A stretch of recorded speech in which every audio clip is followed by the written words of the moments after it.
Bashar al-Assad in Syria, continues to massacre hundreds of thousands of his own people. But Putin's illegal actions in Ukraine have already caused their stock market to plummet, which is a good start. Maybe the economic consequences will cause his demise, and a more rational leader will emerge. I'm Bill Lamb, and that's my point of view.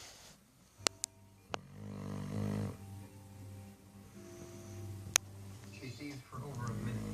And her echo EEG showed no synchronous discharges. And the MRI, no aneurysms or arterial or venous malformation.